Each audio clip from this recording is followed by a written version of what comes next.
వీళ్ళు చెప్పేటువంటి బైపాస్ రోడ్లో ఇద్దరు స్వాముల వారి ఆలయాలకు సంబంధించినటువంటి ఆస్తులు ఉన్నాయి. ఒకటి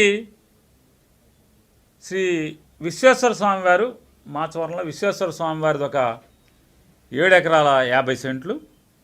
దాన్ని ఆనుకున్నటువంటి మరొక స్వామివారు ఆర్పేటలో వేయించేసి ఉన్నటువంటి శ్రీ రంగనాయక స్వామివారి సంబంధించినటువంటి మరొక 8 ఎకరాల చిల్లర ఎంతో స్వామివారి ఆస్తి. ఈ 2 ఆస్తులు పక్కపక్కనే బైపాస్ రోడ్డు ఫేసింగ్లో ఉంటాయి. బైపాస్ రోడ్డు ఫేసింగ్లో ఆ 2 ఆస్తులు ఉన్న చోట నేను ఆ స్వామివారి ఆస్తి కొట్టేశానని చెప్పి నిన్న పెద్దలు రాజ్యాంగేతర శక్తిగా బందర్లో అధికారాన్ని అనుభవిస్తున్నటువంటి వారు మాట్లాడారని చెప్పి దాంట్లో నేను లోతుగా మాట్లాడితే,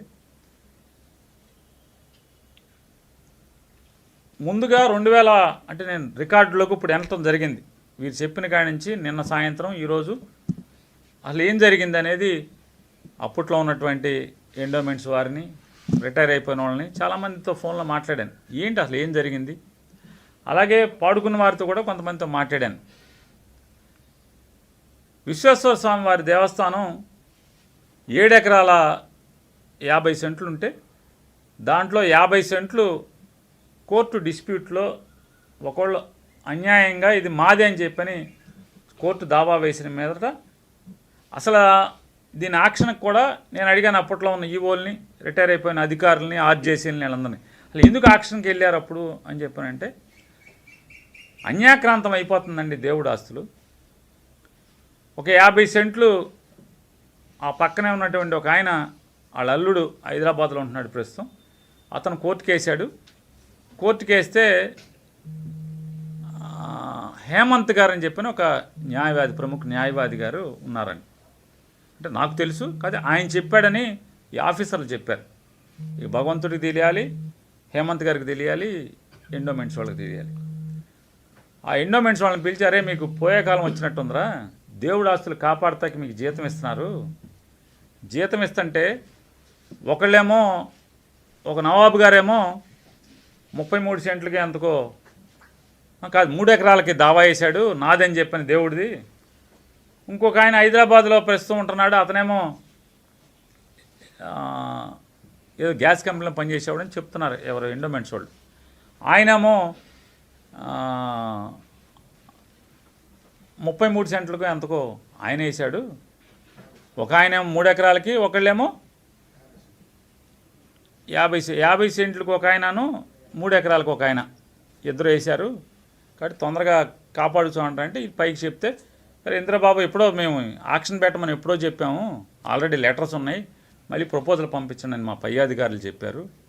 సరే గబగబా ప్రపోజల్స్ పంపించాం.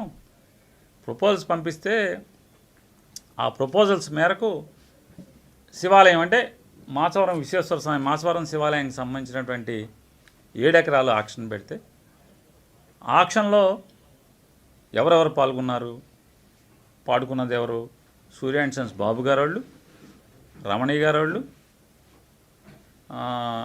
సూర్య అండ్ సన్స్ బాబు గారి తరఫున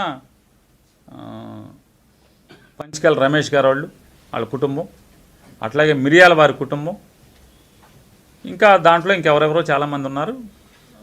దాంట్లో ఆక్షన్కి వచ్చిన వాళ్ళ దాంట్లో దోనేపూడి వెంకటేశ్వరరావు గారు, లిక్కర్ వ్యాపారస్తులు, ఆయన చల్లపల్లికి సంబంధించిన ఆయన, ఇట్లా చాలామంది బందర్లో చాలామంది అంటే ఇంట్రెస్ట్ ఉన్నవాళ్ళు చాలామంది, సుమారు ఒక 50 మందో 100 మందో వెళ్ళి ఆక్షన్ పాడుకున్నారంట. దాన్ని 3 ముక్కల కింద పెట్టారంట ఆ 7 ఎకరాలని.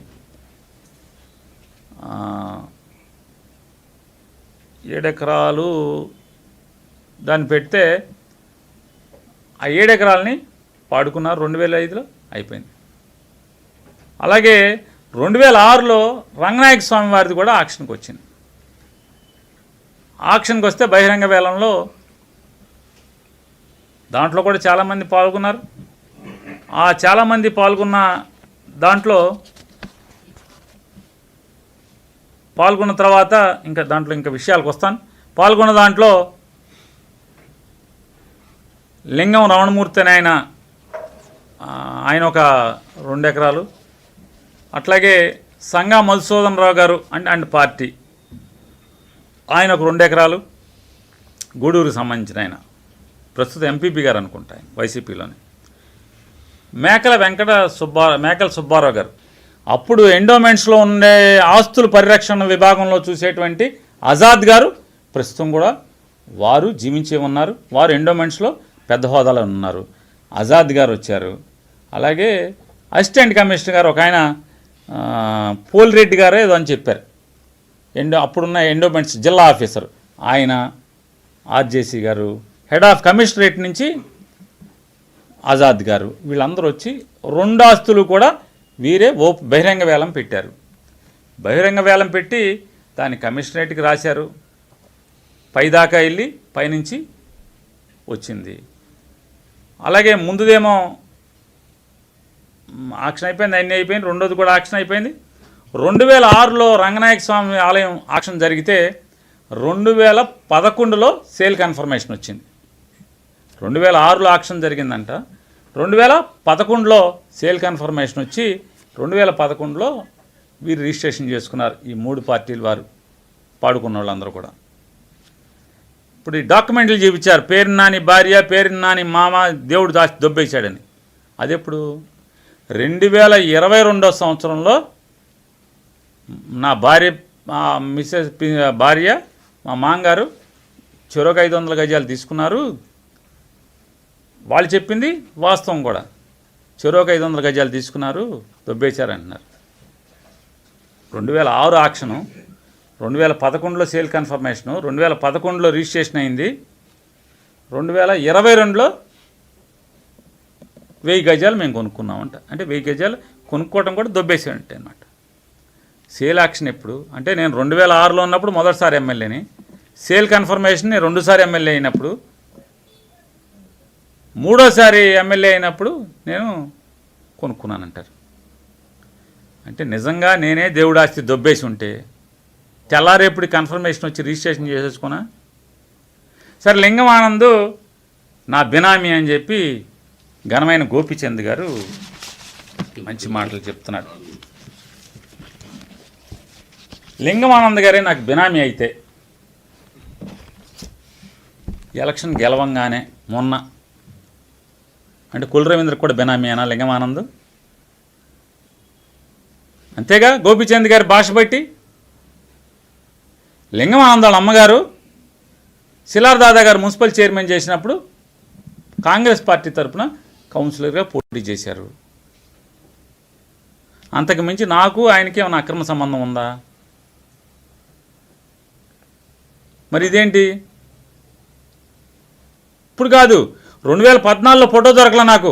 2014లో మంత్రి బంగ్లాకి వెళ్ళి లింగమానంద్ గారు కుల రవీంద్ర గారితో కలిసి తిరిగారు కదా. ఎక్కడ బందర్ రోడ్లో బంగ్లా ఉండేది కదా తమరిదే, కుల రవీంద్ర గారు గోపిచంద్ గారితో మాట్లాడిచ్చారు. మీరే మాట్లాడిచ్చారు, రాసిచ్చారు, నాకు తెలుసు. ఎందుకంటే అధికారం అనుభవిస్తున్నాడు కాబట్టి ఈ లేటు వయసులో కూడా పాపం మాటలు మాట్లాడుతున్నాడు గోపిచంద్ గారు. మరి అప్పుడు నీకు బినామీనా? ఇది లింగమానంద్ గారు కుల రవీంద్ర గారు పక్కన అంటే కొత్తగా బినామీ. ఇది ఎప్పుడు గెలవంగానే 2024 జూన్లో, ఇది మొన్న 2025 జనవరి 1 జనవరి 1కి ఇది ఎవరు? కుల రవీంద్ర బినామీగా. అంటే లింగమానంద్ ఎంతమందికి బినామీ ఉంటాడు? కుల రవీంద్రకి బినామీ, నాకు బినామీనా?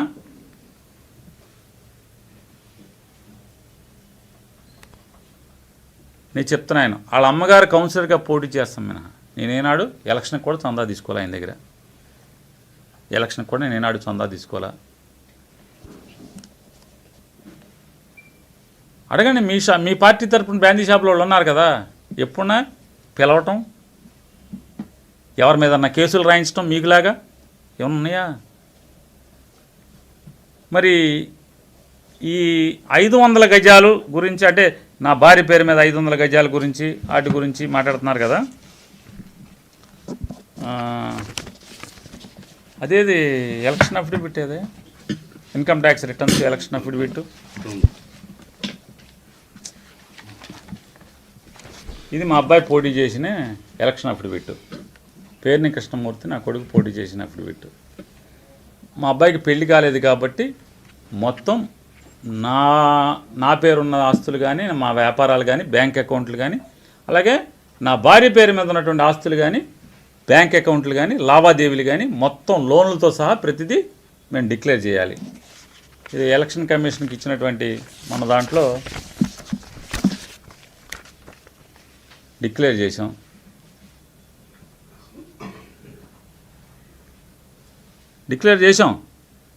ఏంటి దాపరకం ఎక్కడుంది?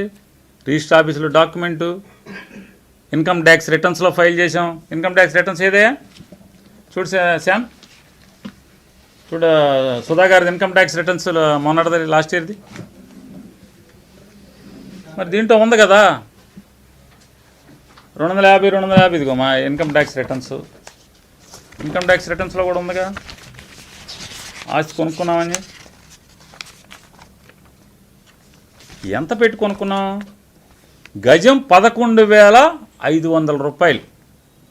గజం 11,500 రూపాయల చొప్పున 57,50,000 రూపాయలని లింగం రామణమూర్తి గారికి మనీ ట్రాన్స్ఫర్ చేసి రిజిస్ట్రేషన్ చేసుకోవడం జరిగింది. మా మామగారు కూడా 57,50,000 పెట్టి ఆయన కూడా చేసుకున్నాడు. ఎందుకు చేసుకున్నారు, ఎట్లా చేసుకుంటే అన్ని ఇన్కమ్ ట్యాక్స్ లింకులు ఉన్నాయి. ఆ లింకులు కూడా మీకు తెలుసు, చెప్తా, దానికి కూడా వస్తా. రైల్వే స్టేషన్ ఎదురుగుండా పట్టపు రామచంద్రరావు గారికి ఒక స్థలం ఉంటే, ప్రస్తుత రైల్వే స్టేషన్ ఎదురుగుండా, దాన్ని అమ్మిన తర్వాత వచ్చిన డబ్బులు ఆయన ఎక్కడో అక్కడ ఇన్వెస్ట్ చేస్తాను, నాకెందుకు అది అని చెప్పంటే, అప్పుడు పలానా సైట్ అమ్ముతారంటే చాలా చోట్ల ఎక్కడెక్కడ అంటే అమ్మటాకి ఎక్కడ ఉన్నాయి కంటే బైపాస్ రోడ్డు బాగానే ఉంటుంది కదా అని చెప్పి బైపాస్ రోడ్లో అప్పుడు వీళ్ళు అమ్ముతారంటే ఒక 1000 గజాలంటే 1000 గజాలు కొనుక్కున్నాం.